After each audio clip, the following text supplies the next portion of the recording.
Olá, uma excelente manhã de sábado para você que sintoniza a programação da TV Primavera de Criciúma. No ar mais uma edição do nosso Esporte em Questão, que já abre com boa notícia para o esporte brasileiro. Mais uma medalha de prata garantida para o Brasil.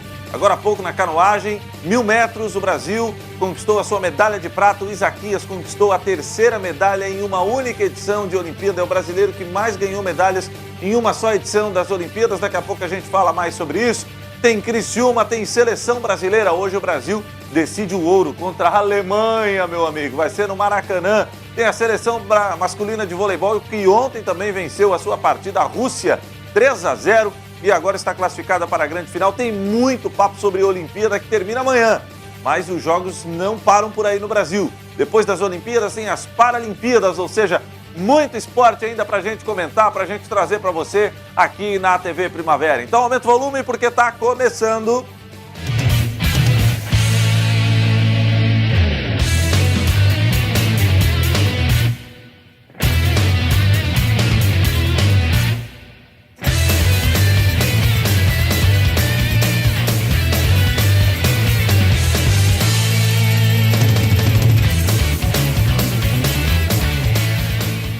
Você pode interagir conosco mandando seu WhatsApp no 85056342. Põe na tela aí, 85056342. E hoje, Criciúma retoma a sua caminhada na Série B. Qual o seu palpite para Criciúma e Náutico? Manda aí, 85056342. O Tigrão joga lá em Pernambuco, diante do Timbu. Partida válida pela primeira rodada do retorno do Campeonato Brasileiro da Série B. Falando em Criciúma e Náutico, o Barreto treinou bastante nesses 20 dias em que o Criciúma ficou parado. Está confiante para essa partida diante do Timbu, lá em Pernambuco, na Arena Pernambuco. A gente confere aí a reportagem da Morgana Salvador. Uma pausa de quase 20 dias. Muito trabalho para tentar arrumar a equipe e evitar que os mesmos erros do primeiro turno ocorram novamente. Mas foi importante, né, essa preparação aí para ajeitar todos os aspectos aí que precisava. E, claro, ansioso para voltar a jogar e, graças a Deus, treinando aí no time titular. E para agora voltar com tudo aí para poder ajudar o Criciúma. Então, é bastante importante o time ter dois ou mais esquemas, né? Dependendo das situações do jogo, aí precisar optar por uma delas. E a gente teve um tempinho para trabalhar aí com 3 zagueiros e também com 3 volantes. Ficou um pouquinho estranho, mas todo mundo se dedicando ali, tentar entender bem e fazer o melhor possível. Estranho? Como assim estranho? Pois parece que os jogadores estão tendo algumas dificuldades ao se adaptar no novo esquema adotado pelo técnico Roberto Cavalo. Com 3 zagueiros, claro, vai ficar mais defensivo. Porém, os 3 volantes vão ter que sair mais para armar o jogo. Então ficou um pouco estranho, mas isso aí a gente vai se acostumando. Neste sábado, a equipe retoma a competição nacional e deve enfrentar o Náutico, que está na 6ª posição na tabela. A equipe vai determinada em busca da vitória. Buscar a vitória, né, com bastante inteligência e bastante obediência tática, aí, marcando bem e aproveitando as oportunidades da frente para começar um grande retorno aí. Pois é, aí o Barreto, jogador do Criciúma, ele disse que o esquema tático do Roberto Cavalo aí com 3 zagueiros ficou meio estranho no treinamento, mas fica frio, Barreto. Ficou tão estranho que o Roberto Cavalo desistiu. O Criciúma vai jogar com 2 zagueiros, volta para a formação tática atual, aquela ou a anterior que o Criciúma vinha jogando no primeiro turno do Campeonato Brasileiro da Série B. 2 zagueiros, 4 no meio-campo, 2 atacantes. Essa é a formação do técnico Roberto Cavalo para a partida de hoje à tarde diante do Náutico, lá no Pernambuco. Mas daqui a pouco a gente fala mais sobre isso. Porque um assunto do Criciúma que chamou a atenção durante a semana foi a entrevista coletiva concedida pelo presidente do clube, Jaime Dalfarra. O presidente, na noite da segunda-feira, convocou toda a imprensa para terça de manhã estar no estádio Heriberto Wilson, que ele tinha um comunicado importante para fazer para a torcida do clube. E olha, é importante mesmo, hein? O Criciúma contratou um nome de peso para a direção executiva de futebol. Primeiramente, um balanço com prestação de conta para o torcedor. No Campeonato Catarinense, que a gente jogou 18 partidas, né? Tivemos um aproveitamento de 59%. Foram 10 vitórias, 3 empates 2 empates, aliás, e 6 derrotas. Então, em Copa do Brasil a gente teve 2 jogos, né, uma derrota e um empate, aproveitamento 16%. Na Primeira Liga tivemos 3 jogos com 1 empate e 2 derrotas. E a Série B, que eu coloquei agora, né, fizemos 19 partidas, foram 7 vitórias, 5 empates e 7 derrotas. E a apresentação oficial do diretor executivo de futebol, que vai ajudar o presidente nas decisões a serem tomadas na equipe profissional e na base do clube. E quero apresentar aqui para vocês que estão ao meu lado, né, Paulo Pelaipe, né, o novo contratado, apresenta oficialmente hoje, tá, como o nosso diretor executivo de futebol, para cuidar do futebol. Então não estamos trazendo isso para somar, né, veio aí de muita experiência, vive no futebol há 37 anos, mais de 20 anos no Grêmio do Futebol Portuguesense, campeão Copa do Brasil, Libertadores. Agradeço as palavras do presidente Jaime. Realmente, trabalhar no Criciúma é mais um desafio na minha vida, na minha carreira. Fiquei muito impressionado com a estrutura profissional desse clube, com as suas condições de trabalho, com o seu centro de treinamento. Então, realmente, me motivou muito vir para cá, vir para a cidade de Criciúma e procurar ajudar nesse projeto que o presidente tem de colocar o clube novamente entre os grandes do futebol brasileiro. Então, E ele chega com um grande desafio: trabalhar internamente, já que são muitas sondagens que chegam até os jogadores do Criciúma.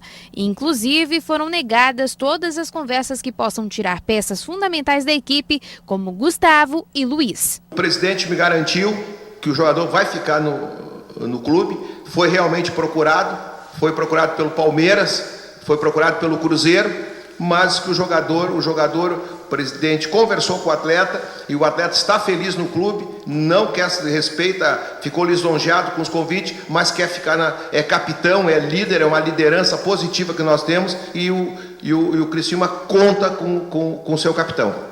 O trabalho que Paulo pretende desempenhar é estar junto em cada momento com os jogadores. O clube é muito bem estruturado, o clube tem psicólogo, o clube tem um trabalho de base muito bem feito. E nós vamos no dia a dia conversar. Nós temos relacionamento com todos os empresários do futebol brasileiro, nós temos relacionamento com o mundo do futebol, e é fundamental a gente sempre trabalhar com o jogador, com um objetivo e com uma linha de trabalho de honestidade, olhando no olho do jogador, falando a verdade para o jogador. O jogador gosta de ouvir a verdade do dirigente, e é esse o trabalho que nós vamos fazer.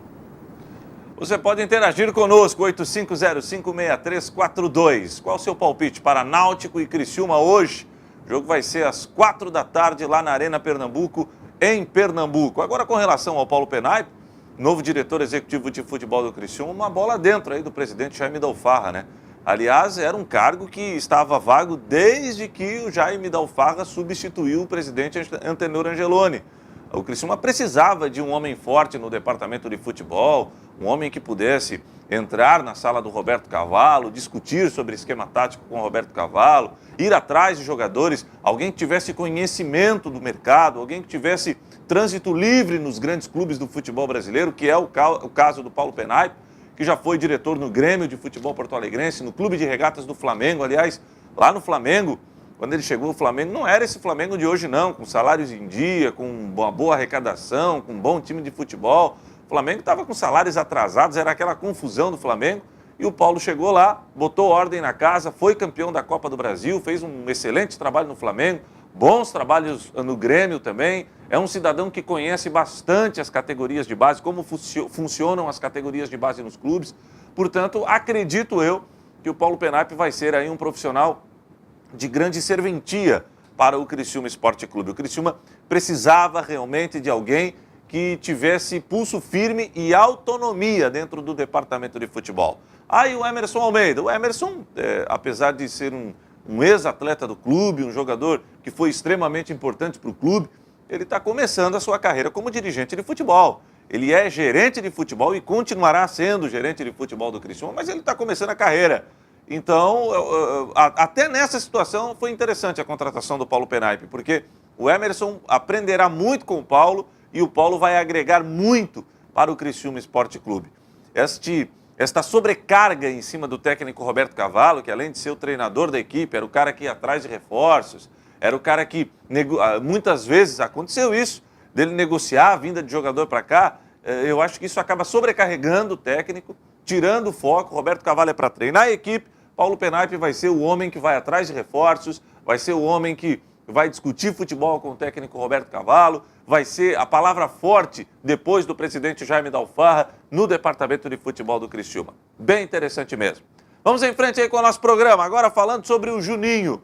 Hoje à tarde o Criciúma, como eu já frisei, vai enfrentar o Náutico lá no Recife e o Juninho, que foi contratado junto aí ao Dax, logo após o término do Campeonato Paulista, ele que foi um dos destaques do Campeonato Paulista. O Juninho chegou ao Criciúma com status de grande jogador e de jogador que resolveria os problemas do meio-campo tricolor, só que agora isso não aconteceu. Porém, com a saída do Elvis, dispensado logo após a derrota para o Paysandu, o Juninho acaba, mais uma vez, sendo o protagonista do time. Ele precisa ser o protagonista.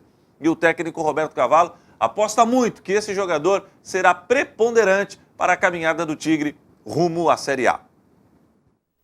Com um tempo a mais para treinar do que o comum, foi bom para a equipe testar outros tipos de esquemas táticos. No entanto, o comandante tricolor vai optar pelo mesmo esquema utilizado no primeiro turno. Eu acho que o professor Cavalo estava buscando a melhor formação ali para a gente ter mais que uma opção, na verdade, né? Então, não foi bem que não deu certo. Foi uma forma que a gente trabalhou, mas por a gente já ter começado o campeonato do jeito que treinou ontem, a gente optou por dar continuidade nessa formação mesmo. Em algumas formações, Cavalo colocou 2 meias. Essa pode ser uma das opções para ser utilizada para enfrentar o Náutico. Os atletas respeitam essa opção do professor. Eu não tenho preferência para isso, porque também com o Niltinho a gente também tem muita opção ali no meio. Mas é a opção do treinador. Se ele achou que foi melhor colocar mais um meia e deixar 2 meias ali para jogar mais próximo, eu acho que foi uma opção dele, mas não preferência minha, assim. Eu não faço preferência ou do Niltinho ou do Maranhão. Eu acho que é a opção do Cavalo e a gente respeita a opção dele, lógico. E os dois ali estão trabalhando firme, então é natural acontecer isso. E o que esperar deste retorno? Bom, os jogadores apontam que vão se empenhar para realizar essa segunda etapa da competição nacional com melhor desempenho e garantir principalmente os pontos dentro de casa. Eu acredito que a gente começou muito bem o campeonato. Somamos bons pontos e deixamos cair um pouco no final. Com certeza a gente está trabalhando para voltar diferente no segundo turno, pois no final do primeiro turno a gente não deixou a desejar, na verdade. Então acho que o que vai mudar é isso, é não perder os pontos que a gente estava perdendo no final e sempre buscar os 3 pontos que a gente também não estava conseguindo buscar fora de casa e voltar a vencer dentro de casa. 85056342 é o nosso WhatsApp para você interagir conosco. 85056342, você pode mandar o seu palpite, seu pitaco. Quanto é que você acha que vai ser o jogo Náutico e Criciúma? Aliás, o Alexandre está dizendo aqui que estava temeroso com relação à retomada do Campeonato Brasileiro da Série B. O Alexandre disse que o esquema que o Roberto Cavalo, estou resumindo aqui, tá? Que o esquema do Roberto Cavalo com 3 zagueiros preocupava ele, mas como o Roberto Cavalo voltou atrás e vai jogar só com 2 zagueiros, ele ficou mais confiante. Valeu, Alexandre. Alexandre, foi muito discutido, inclusive, na imprensa, né? Obrigado, Alexandre, pela participação. Muito discutido na imprensa essa situação. O Roberto Cavalo vai jogar com 3 zagueiros, o Criciúma não tem peças para atuar nesse esquema tático, nessa formatação tática. E o Roberto Cavalo percebeu isso. Os treinamentos não foram bons, o Criciúma fez um jogo-treino contra o Atlético Tubarão nessa formatação com 3 zagueiros, 2 alas, enfim, não deu nada certo, cara. O jogo empatou 1-1, era o time reserva do Atlético Tubarão, com todo respeito. A gente sabe que existem pessoas de Tubarão que moram aqui em Criciúma ou que até torcem para o Atlético Tubarão, mas com todo respeito, o Atlético Tubarão joga a segunda divisão do Campeonato Catarinense e veio com um time reserva aqui realizar um jogo treino contra o Criciúma. E o Criciúma não se encontrou, tanto que empatou, sofreu para empatar com o Atlético Tubarão e em virtude dessa situação, o Roberto Cavalo acabou voltando atrás. Ele continuará entrando em campo ou escalando o time com 2 zagueiros, 4 no meio campo, enfim, é o esquema 4-4-2, né? O tradicional 4-4-2, que o Criciúma irá colocar em campo hoje, lá no estádio da Arena Pernambuco, em Recife. E uma situação que, inclusive lá na Rádio Ilha Negra, onde nós participamos do Futebol 10, os nossos comentaristas, tanto o Sarandi como o Ney Constante, eles já vinham pedindo há muito tempo. Nós gostaríamos de ver o Juninho e o Alex Maranhão jogando juntos. Isso não aconteceu ainda, né? Porque era o Elvis o titular do Criciúma. E agora, finalmente, essa formatação com Juninho e Alex Maranhão no meio-campo será realizada e será colocada, posta em campo, né, pelo técnico Roberto Cavalo. Falando nisso, Roberto Cavalo ontem, antes da viagem na quinta-feira, o Criciúma viajou na quinta-feira, antes da viagem acabou falando sobre a escalação do time, sobre o esquema com 2 zagueiros, o 4-4-2, enfim, Roberto Cavalo aqui no Esporte em Questão. A equipe acabou treinando outros tipos de esquemas táticos. No entanto, o comandante optou por utilizar o mesmo esquema do primeiro turno e essa decisão já está definida. E achei por melhor manter aquele esquema que nós vínhamos jogando desde o Catarinense do ano passado, ou desde a Série B, quando aqui chegamos.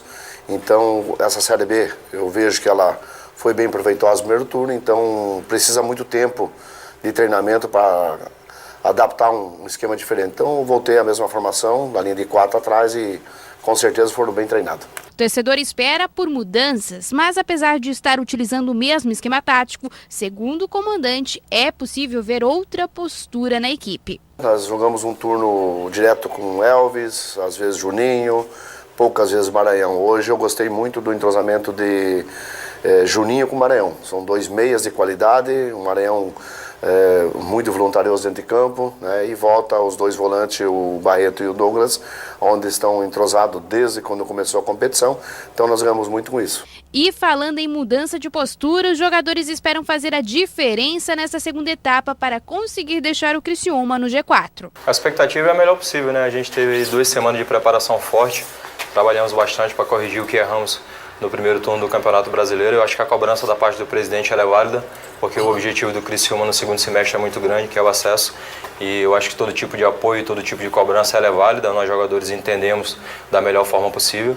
E é procurar fazer um grande jogo. Sabemos que é difícil jogar lá na Arena Pernambuco contra o Náutico, mas se você for olhar a tabela, eles estão um ponto na nossa frente. É um jogo, um confronto direto para a gente vai encarar como uma decisão e vamos com tudo lá para buscar a vitória em Recife. O primeiro adversário deste retorno é o Náutico e ambas as equipes têm um objetivo em comum: conseguir uma vaga para a elite do futebol brasileiro. No primeiro turno nós ganhamos eles aqui na estreia nossa na Série B, então eu acho que vai ser um jogo muito difícil, muito disputado, mas como eu disse, nós nos preparamos muito forte nesses 15 dias aí e tivemos tempo para trabalhar, para corrigir o que erramos e a expectativa é de fazer um grande jogo. Tem um detalhe para esse jogo, hein, torcedor do Tigre? Gustavo e o Douglas Moreira, o Dodi, não viajaram. O Gustavo sentiu o adutor da coxa e o Dodi levou uma pancada na canela. Os 2 foram vetados pelo departamento médico do clube e não viajaram para Recife. Então o Criciúma tem 2 desfalques interessantes. O artilheiro do time, o Gustavo, que não vai jogar, e o Douglas Moreira, que é um dos volantes, também um dos destaques do time na temporada, também não vai jogar. Agora, essa contusão do Gustavo levantou muita suspeita, hein? Há um que me disse que o Gustavo está sendo vendido para o Corinthians. Inclusive, chegou a informação que existem representantes do Corinthians que estão na cidade negociando a venda do Gustavo. E daqui a pouco o Gustavo termina o treino e vem a notícia. O Gustavo foi para o vestiário sentindo a coxa, o músculo adutor da coxa. Então, está fora. Levantou muita suspeita entre os torcedores do Criciúma. Mas, enfim, Criciúma e Náutico, 4 da tarde, hoje na Arena Pernambuco. E daqui a pouco a gente volta falando de Olimpíadas.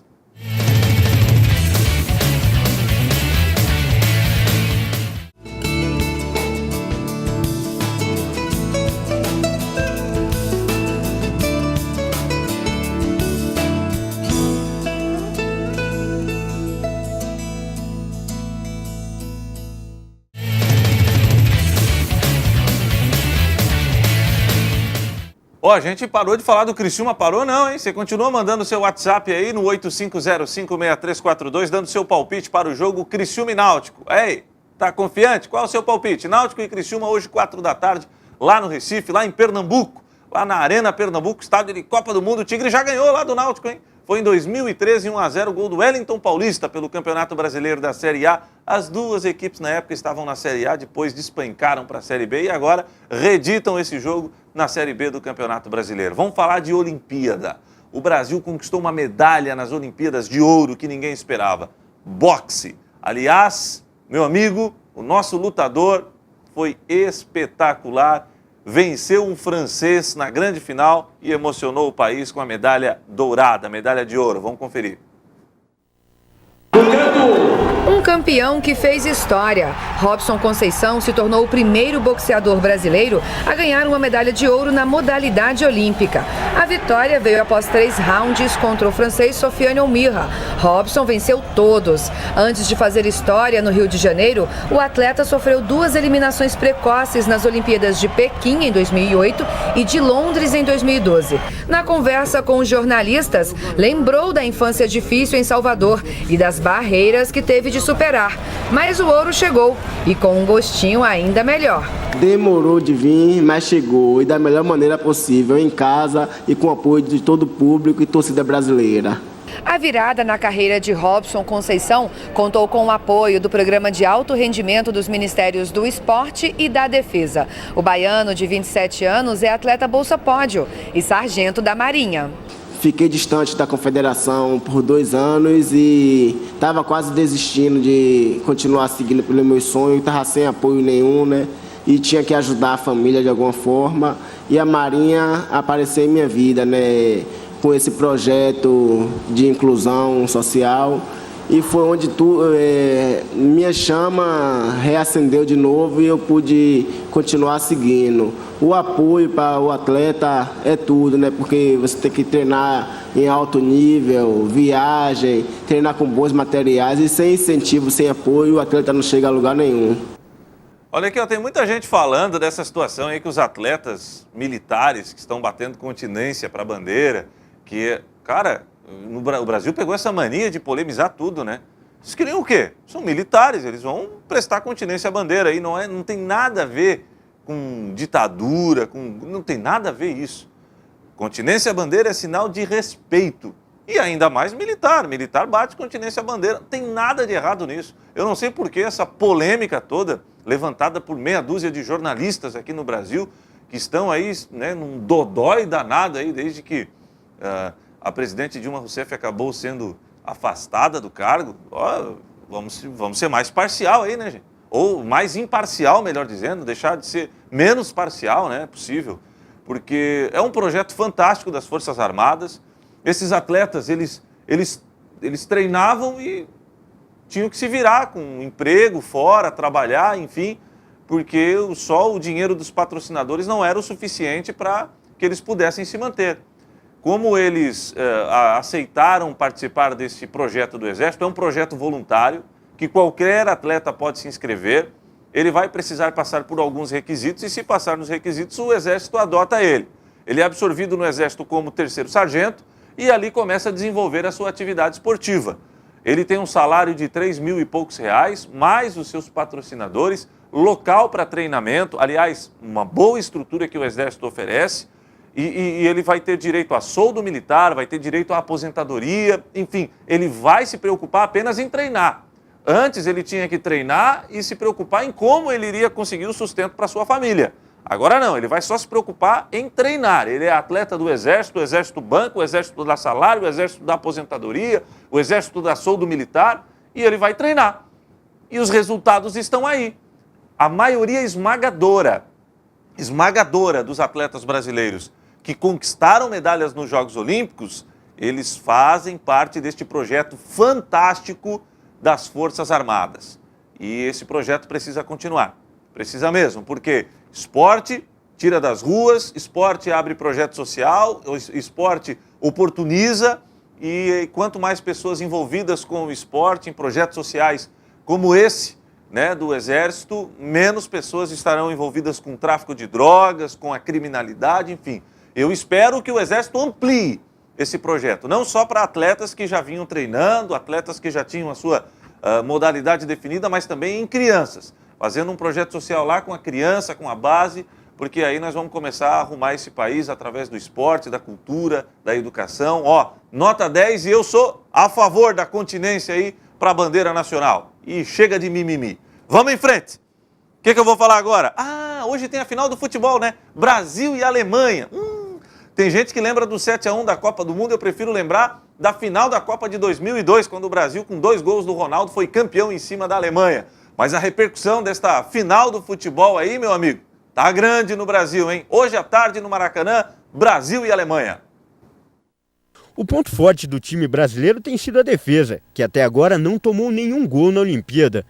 A zaga formada por Rodrigo Caio e Marquinhos tem mostrado segurança e o goleiro Everton, convocado de última hora, também tem se mostrado à vontade. O ataque, por sua vez, vem evoluindo ao longo dos jogos. Uma campanha que começou com muitas críticas após os empates sem gols contra a África do Sul e o Iraque. A reação começou na partida contra a Dinamarca, goleada por 4-0, e continuou na vitória por 2-0 frente à Colômbia. Agora se consolidou com 6-0 sobre Honduras. E agora só falta um passo para a inédita medalha. De desacreditada no início, agora a seleção de futebol surge como favorita ao título. Para os torcedores, uma chance de ouro para apagar o vexame da última Copa do Mundo. Está engasgado, né, no brasileiro isso aí, 7-1. Aquele 7-1 ainda está engasgado. Com toda certeza. Nós precisamos tirar isso aí, porque nós somos tradição no Brasil. Futebol é tradição. Nós estamos esperando que eles vão conquistar isso aí. E precisa. Quando nós vamos pegar? Quando? Vai ser uma grande oportunidade, né? Mas a gente tem que ficar com receio. Porque a Alemanha, como eu falei, é um time bastante forte, experiente, está com uma grande equipe e vem com tudo aí. Pois é, Brasil e Alemanha, hoje, 5h30 da tarde no Maracanã, no finalzinho do jogo do Criciúma. O Criciúma vai estar se encaminhando aí para os 15, 20 minutos finais de partida. Brasil e Alemanha começarão a jogar lá no Maracanã, valendo ouro pelas Olimpíadas, o único título que o futebol brasileiro não tem. Será que desta vez vai? Não sei. Deixa eu mandar um abraço para o Edenir, da Quarta Linha. Grande Edenir, da Quarta Linha, está dizendo que o Criciúma ganha do Náutico hoje 1-0, reeditando a última vitória do Criciúma lá no Recife, diante do próprio Náutico, foi lá na Arena Pernambuco, 1-0, né? Ganhou do Náutico em 2013, gol do Wellington Paulista. Ah, e eu lembro de outra vitória do Criciúma, lá no Recife também, só que foi na Ilha do Retiro, em cima do Sport, 1-0 também, Campeonato Brasileiro de 2005, gol de quem? Do Éder, que hoje é centroavante da seleção italiana de futebol. Lembra desse jogo? Eu lembro. A idade também já está batendo, estou lembrando de joguinho que eu vou te contar também, né? Vamos em frente! Boulevard, já ouviu falar do Boulevard nas Olimpíadas? É, meu amigo, o Boulevard ele vem chamando a atenção e vem atraindo a atenção de turistas que vão ao Rio de Janeiro participar do maior evento esportivo do mundo. E a gente confere uma reportagem especial falando sobre o Boulevard nas Olimpíadas aqui no Esporte em Questão.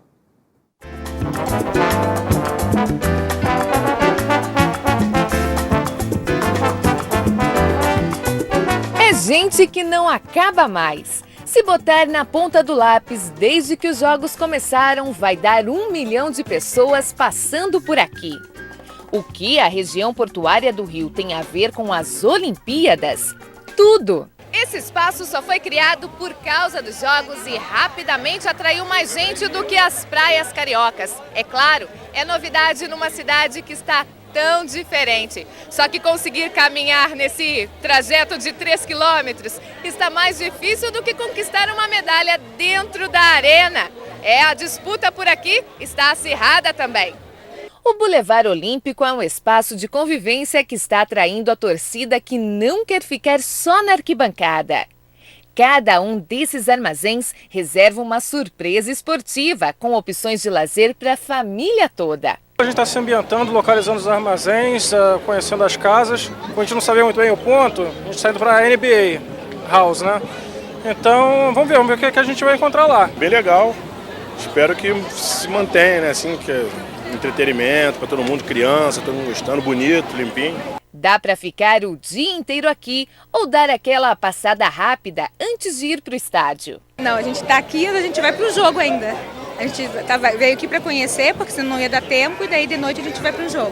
E por falar em acompanhar os jogos, quem vem ao Boulevard não perde nenhum momento do que acontece no Parque Olímpico.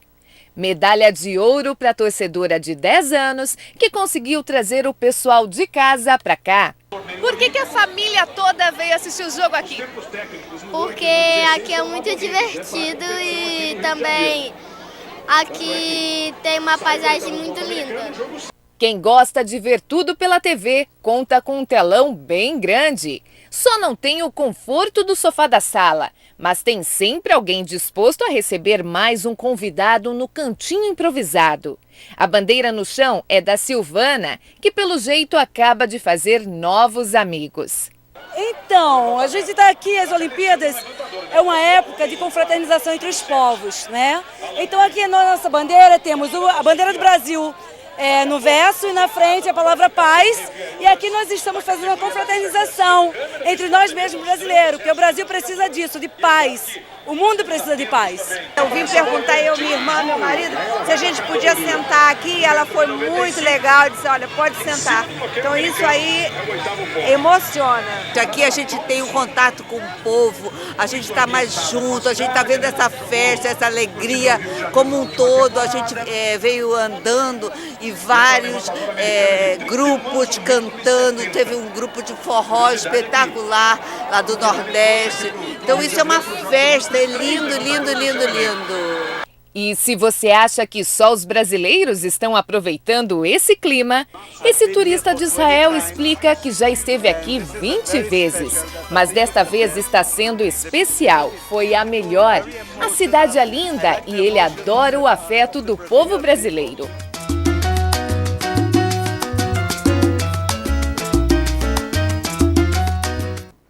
Legal, né? Bacana. As Olimpíadas não são só jogos, não. Essa mistura de culturas, essa miscigenação realmente é incrível. E em São Paulo, para não ficar por fora também, já que as Olimpíadas estão sendo realizadas no Rio de Janeiro, São Paulo também tem uma casa muito interessante, que é a casa NBA, que é bem parecida com as casas dos países que foram montadas lá no Rio de Janeiro. Vamos conferir um pouquinho da casa NBA lá em São Paulo, que está chamando a atenção também de muita gente.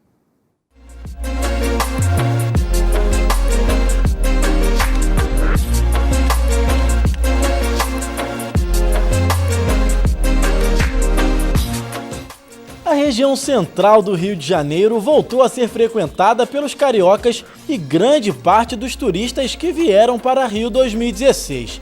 Opções por aqui não faltam. O Museu da Manhã, por exemplo, é parada certa e a paisagem da Baía de Guanabara ao fundo ajuda na foto. Outro ponto disputado para os cliques das câmeras ou celulares é a parede com o grafite feito pelo Cobra, artista plástico conhecido mundialmente.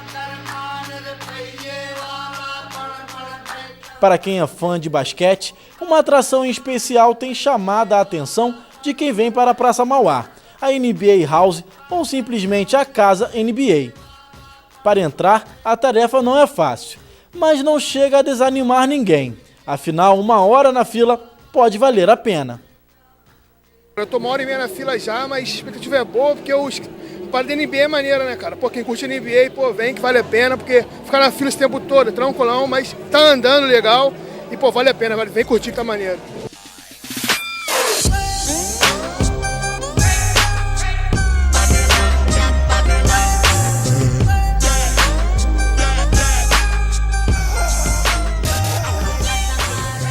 Com expectativa de receber mais de 50 mil pessoas em 10 dias, a casa do basquete mais conhecido do mundo tem muitas atrações. Sala de telepresença com perguntas sobre a competição americana, 2 quadras que testam a qualidade técnica das pessoas que se arriscam, um espaço que mostra o tamanho dos pés e mãos dos jogadores profissionais, uma espécie de mini garrafão e um desafio que topei participar. Uma outra atração aqui da NBA House é essa quadra aqui, muito boa, que tem alguns desafios. O Anderson está aqui comigo e vai participar desse desafio comigo, não é isso, Anderson? Com certeza, vamos lá. E tem uma amiga aqui que vai explicar pra gente como é o processo todo, como que vai funcionar. Então, a brincadeira é simples. Primeiro vai driblar os 3 marcadores aqui, vai dar um passe picado na primeira cestinha, depois são 3 arremessos de 2 ali no meio.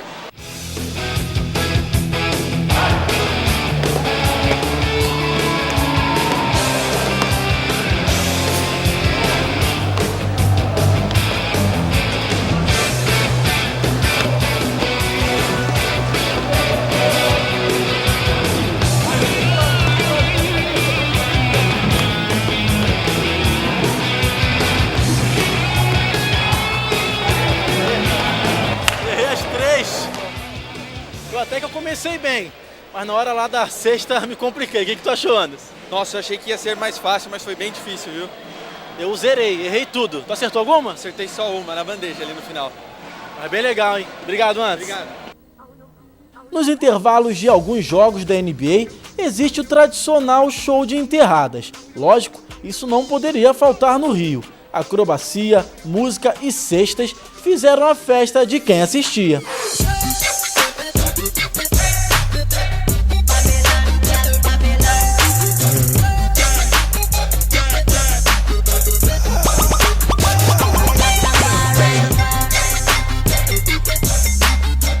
Uma outra atração é o mural com a altura dos atletas. Anthony Davis estava do meu lado. Pouco mais que 2 metros. Eu tenho 1,85. Se eu cresço mais um pouquinho, eu jogava também no New Orleans.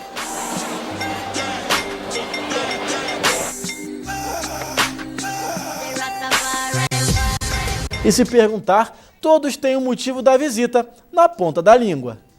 Eu vim porque eu curto a NBA, acompanho já há um tempo, queria ver os jogadores, os eventos daqui. Eu vim porque a NBA já faz parte do meu cotidiano faz muito tempo, já tem uns 2 anos praticamente.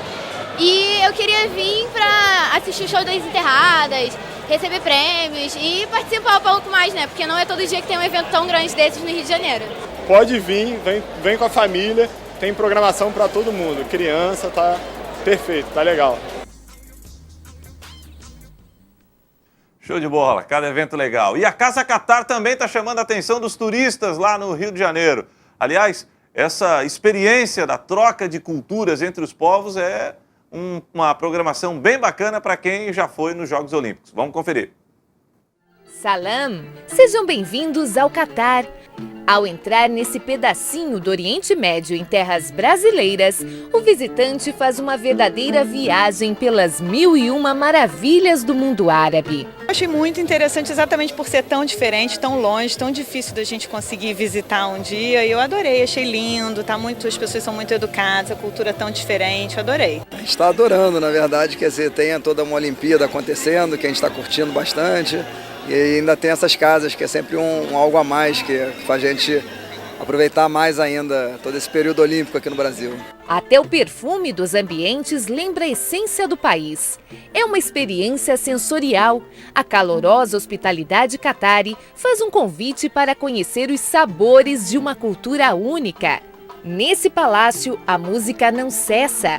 Você pode ouvi-la ao passear pelo souk, um mercado popular a céu aberto reproduzido no pátio central da casa.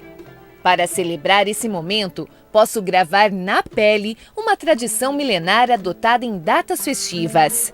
A rena é um símbolo de felicidade e, segundo a tradição qatari, é impossível alguém triste ter a mão tatuada.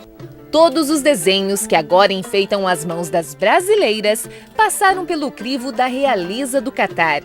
A pasta é extraída da folha da rena, uma planta típica da região. É uma planta que cresce em regiões desérticas, é uma planta do deserto e ela tem essa propriedade natural de tingir num tom marrom avermelhado. Talvez seja uma coincidência. Quando essa pasta secar, daqui a 20 ou 40 minutos, a cor do tingimento da minha rena vai ficar idêntica à cor da bandeira do Catar. Olha só. Com traçados firmes, meu nome vai surgindo no papel. A caligrafia é milenar, uma arte valiosa para 22 países árabes. Ângela, aqui tem o nome escrito em caligrafia árabe. Você vê que a beleza que a gente representa, ela representa uma arte de uma civilização milenar. Você vê que é uma língua, ela é formada em 28 letras, começa contrário da língua portuguesa, de trás para frente. E o brasileiro, eles ficam fascinados com essa escrita, porque é uma escrita muito bonita. Ao caminhar por aqui, podemos entender a paixão desse povo pelo esporte. Até o Sheikh Ali bin Khalid Al Thani veio competir nas provas de hipismo da Rio 2016.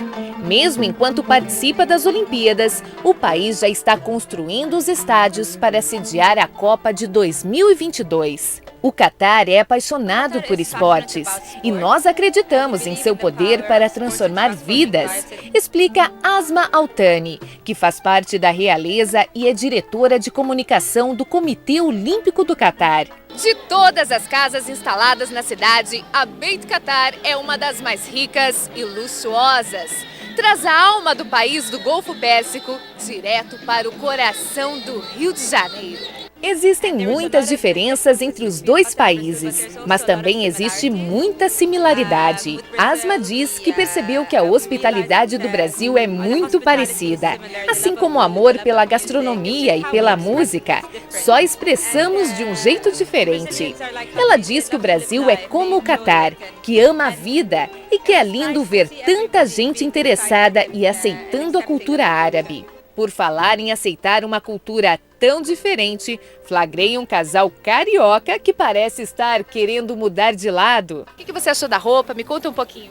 Exótica, né? Muito exótica. Tô me sentindo um verdadeiro sheik com toda a vestimenta, né?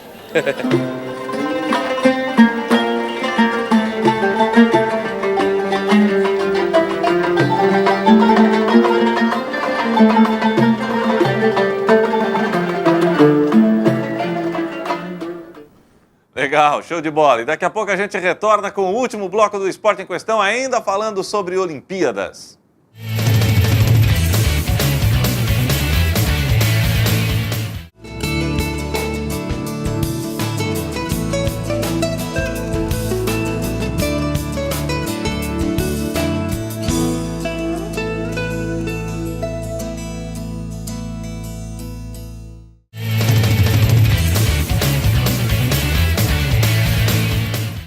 Só reforçando, você que ligou a televisão agora, o Brasil ganhou mais uma medalha de prata agora há pouco nas Olimpíadas, na canoagem 1000 metros. O Isaquias com o seu companheiro, né, acabaram conquistando a medalha de prata. E ontem à noite o Brasil venceu a Rússia 3-0 no vôlei masculino e o Brasil também está classificado para a grande final. E hoje, claro, teremos a grande final do futebol Brasil e Alemanha no Maracanã às 5h30 da tarde. Já ouviu falar do projeto Inside Out? É um dos projetos que está fazendo também um grande sucesso nas Olimpíadas 2016. A Ângela Neri nos traz mais informações. Os gigantes do esporte invadiram a cidade. O atleta do Sudão, Mohamed Idris, recordista africano de salto em altura, que se machucou antes da prova de qualificação para as Olimpíadas e não pôde competir, salta sobre um prédio no aterro do Flamengo. E uma nadadora surge nas águas da enseada de Botafogo. Os atletas são instalações do artista francês Giard, obras de arte que dão fôlego a paisagens que respiram o esporte. Os gigantes olímpicos ganharam lugar de destaque, mas é o rosto da torcida que vai ficar para sempre estampado nessa cidade. Ilustres anônimos que vibram com o rendimento dos astros do esporte vão ganhando notoriedade, emprestam sorrisos e olhares para formar um mosaico gigante. Tudo começa nesse caminhão que já rodou mais de 130 países e funciona como uma máquina fotográfica instantânea. Ao embarcar nesse caminhão, você pega carona no projeto Inside Out, do avesso. A ideia do artista Giard para mudar o mundo com arte deu tão certo que quando essa cabine estacionou por aqui, veio gente de todo lugar para participar. Eu conheci o trabalho dele já de antes, então me interessei em vir aqui ver e aí acabou que eu fui ficando na fila e agora vamos esperar até o fim, né? Essa proposta foi muito interessante porque mostra toda a população do Rio de Janeiro e os turistas para aparecerem de alguma forma, participar das Olimpíadas. Assim como uma obra rara, cada pôster é aguardado ansiosamente. Achei um projeto primeiramente originalíssimo, né? Achei fantástico, né? Depois eu acompanhei mais o projeto pelas redes sociais e vi que ele está presente no mundo inteiro, literalmente no mundo inteiro o projeto. Encontrei apreciadores da arte urbana que chegaram a ficar 4h30 na fila esperando para se tornar parte dessa obra-prima. E aí, valeu a pena a espera para fazer parte dos Jogos? Nossa, valeu muito a pena. Tava muito calor quando eu cheguei aqui. A gente chegou em torno de meio-dia, mais ou menos. Quase umas 4 horas, mais ou menos, de fila. Calor, fome, mas acho que valeu muito a pena. Achei o projeto, assim, muito sensacional. Desde que o projeto começou a rodar o mundo, já foram feitos 300 mil pôsteres. Só enquanto ele ficou parado no Boulevard Olímpico, foram mais de 3 mil. Como essa cabine fotográfica tem rodas, os cliques não param.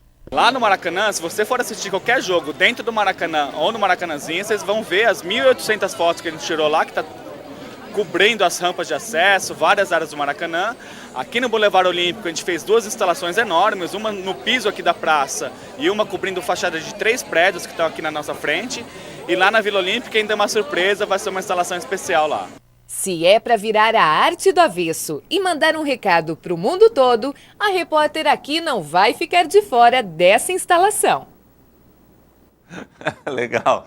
Seguinte, Pira Olímpica é um dos símbolos, ou o grande símbolo dos Jogos Abertos, também dos Jogos Abertos de Santa Catarina, mas das Olimpíadas 2016 e de todas as Olimpíadas. E no Rio de Janeiro uma situação diferente, que começa justamente no nosso país. A Pira Olímpica não fica mais no estádio Maracanã, onde, por exemplo, foi realizada a abertura dos Jogos. Ela foi para o centro da cidade do Rio de Janeiro, lá em frente à Igreja da Candelária, um símbolo do Rio de Janeiro, onde alguns anos atrás aquela chacina terrível foi realizada, né? Foi registrado, onde menores que dormiam ali na marquise, sob a marquise da igreja, acabaram sendo brutalmente assassinados. E a Pira Olímpica está lá em frente à Igreja da Candelária, no centro do Rio de Janeiro, e a Ângela fez uma reportagem especial sobre a Pira Olímpica, o símbolo dos Jogos Olímpicos, e a gente passa para você aqui no Esporte em Questão. De todos os monumentos da cidade, este está sendo um dos mais cobiçados. Os espelhos do catavento refletem a chama acesa no dia 5 de agosto e que não vai se apagar tão cedo na memória dos brasileiros. Quando o vento bate, que ela começa a se mover, é assim, lindo, lindo, maravilhoso. Acho que é esse sentimento, né, que ela transmite, né, paz, né, de esperança. E eu achei lindo, o clima aqui está todo de paz, as pessoas estão gostando, estão festejando. Eu acho que é esse sentimento que ela passa. Pela primeira vez na história, a Pira ficou fora do Estádio Olímpico. Os russos fizeram o mesmo durante os Jogos de Inverno. Colocar a chama olímpica no centro do Rio de Janeiro deu início a uma verdadeira competição para ver quem consegue chegar mais perto do monumento. Ela é uma obra de arte que enfeita o centro da cidade, que já é chamada de maravilhosa. Foi projetada pelo norte-americano Anthony Howe. A Pira, tão acessível e quase palpável, é um troféu para a nova modalidade desportiva criada na cidade. Melhor fotografia ao lado do monumento. Quando eu vejo as câmeras, eu fico alucinado, fico igual criança. Tem a prova feminina em equipe pelo melhor ângulo. Uma visão total, né? Todo mundo pode ver a Pira. Se ficasse localizada só na Vila Olímpica, já seria mais difícil. Só quem fosse ver os espetáculos é que veria a Pira. Aqui não, todo mundo vê. Tem prova em dupla com direito a reforço. A tocha reaproximou amigos que não se viam há quanto tempo? E tem um ano que a gente não se vê, tá vendo? Olha que delícia! Esse é o poder olímpico. Maravilha, show de bola, Rio de Janeiro de parabéns. E os amigos aqui. Alguns competidores trouxeram a família toda. A concorrência está grande, para tirar uma foto aqui você tem que ter paciência e não ter nenhum tipo de estresse, né? Você vem para cá com calma, tranquilidade, você consegue fazer. Tá correndo tudo bem, estou indo bem aqui, minha família está tranquila, acho que está um passeio bacana. Mas também vale arriscar a modalidade solo no meio dessa multidão. Para guardar de lembrança, mostrar para os filhos, para a família. O Rio de Janeiro já vale qualquer visita, né? Mas nesse ambiente olímpico e com todas as pessoas do mundo inteiro e todo mundo festejando a cidade, acho que vir aqui ver a Pira é celebrar o Rio de Janeiro, a paz, não é? O mundo está tão cheio de problemas e então essa festa, ela vale muito a pena. Enquanto a chama olímpica arder na cidade, não vai faltar gente para entrar nessa jogada. Show de bola, ficou muito bonito realmente. E a maratona aquática é um dos esportes que acaba também chamando bastante a atenção pelo grau de dificuldade que os atletas são submetidos. E a gente preparou uma reportagem que fala sobre essa modalidade esportiva. Foram 10 quilômetros de natação em mar aberto. Dessa vez foi a etapa masculina da maratona aquática, uma modalidade que começou em Pequim 2008 como parte do programa de natação e ganhou o status de esporte olímpico no Rio 2016. O novo esporte do calendário dos Jogos já atrai muitos fãs. Eu trabalhei ontem, tirei o dia para vir para cá hoje para assistir. Uma oportunidade dessa, de Olimpíada, todo mundo animado, todo mundo agitado, a gente tem que aproveitar, né? Qualquer esporte aqui eu acho que combina bastante, né? Tem tudo a ver com a cara do Rio, com animação, com praia, com montanha. Eu acho que qualquer tipo de esporte aqui é bem-vindo. Atletas entre 17 e 36 anos nadam contra o tempo e a força da natureza, porque as condições do mar podem mudar o resultado esperado para uma prova como esta. O holandês Ferry Wertman e o grego Giannotis completaram a prova no mesmo tempo, 1 hora, 52 minutos e 59 segundos. A medalha de ouro ficou com Wertman, porque apesar do tempo, foi ele quem tocou primeiro na placa de chegada. Aos 36 anos de idade, o grego Giannotis ganhou a medalha de prata e o francês Marc Oliver ficou com o bronze. Já o brasileiro Alan do Carmo ficou em 18º lugar. Completou a prova em 1 hora, 53 minutos e 16 segundos. Bacana, show de bola. Bom, as Olimpíadas terminam amanhã. Amanhã é o último dia das Olimpíadas, depois tem os Jogos Paralímpicos, enfim. Mas amanhã é o último dia dos Jogos Olímpicos do Rio de Janeiro. E nós vamos mostrar agora um balanço do que foi feito até a metade dos Jogos Olímpicos, um balancete das Olimpíadas 2016 para você que acompanha o esporte em questão. A realização das Olimpíadas no Brasil transformou o Rio de Janeiro na capital mundial do esporte por 2 semanas. A estimativa dos organizadores é de que mais da metade da população do planeta esteja acompanhando as disputas nas arenas esportivas. E com uma semana de competição, o balanço é positivo. Ela está sendo um sucesso pleno e a gente está conseguindo alcançar aquilo que foi um pouco da imagem que o Brasil procurou transmitir na cerimônia de abertura, uma cerimônia de abertura belíssima e que pôde mostrar um Brasil moderno, um Brasil sofisticado, um Brasil tecnológico, um país que quer se colocar para o mundo com muita alegria, com muita festa e poder realizar uma competição como a que nós vamos conseguir realizar ao longo desses 15 dias. Para tornar o sonho dos Jogos realidade, o governo federal investiu nos locais de competição, como na instalação de uma subestação de energia elétrica para atender o Parque Olímpico da Barra da Tijuca. Mas foram os investimentos em mobilidade urbana que mudaram a paisagem do Rio de Janeiro. Assim que a competição acabar, os cariocas poderão usar a nova linha do metrô, que liga a Zona Oeste ao centro da cidade. Também fazem parte do legado das Olimpíadas, o BRT e o VLT. Eu destacaria a área de transporte, onde nós temos o metrô em funcionamento, onde nós temos BRTs integrando todas as áreas olímpicas, permitindo que o anel de circulação, que era um dos elementos necessários no processo de candidatura, fosse uma realidade e permitisse aos atletas a circulação plena em todas as áreas de competição. A atuação do governo federal também foi marcada por políticas públicas como o Bolsa Atleta. Mais de 75% da delegação brasileira, formada por 465 atletas, recebe o incentivo do governo federal. É o caso da Rosane, que na estreia em Olimpíadas terminou em 5º lugar no levantamento de peso, categoria 53 quilos. O melhor resultado do país na modalidade. Meus planos é continuar treinando, melhorar resultados. Eu tenho o objetivo de conseguir ano que vem pegar uma medalha no Mundial, com esse resultado agora que eu estou fazendo, e treinar até lá, me preparar. Também beneficiário do Bolsa Atleta, o ginasta Sérgio Sasaki conquistou o melhor resultado individual da história da ginástica artística brasileira. Não fosse o apoio do programa do governo federal, ele diz, não teria ido tão longe. Isso me ajudou muito a chegar até aqui, sabe? Aquela ajuda de custo me ajudou muitas das vezes meu transporte para ir para o treino, minha alimentação, ajudar em casa, então... Eu sou um atleta e só tenho a agradecer essa bolsa, esse auxílio que que o governo nos dá. Mais do que garantir boa colocação no quadro de medalhas, o secretário de Alto Rendimento do Ministério do Esporte destaca a importância de se notar a melhora no nível dos esportes nacionais. Os resultados melhoraram muito, foram muitas finais alcançadas, a gente teve uma melhora sensível, o país passou a ser um país mais democrático em relação às 42 modalidades, é a sua maior participação, com 465 atletas, então a gente teve uma influência muito grande dos programas do Ministério, pelo Bolsa Atleta, pelo Bolsa Pódio, através do Plano Brasil Medalhas, e a gente observamos que vários atletas começaram lá na Bolsa Estudantil, passando pela Bolsa Nacional, Internacional, isso foi muito importante.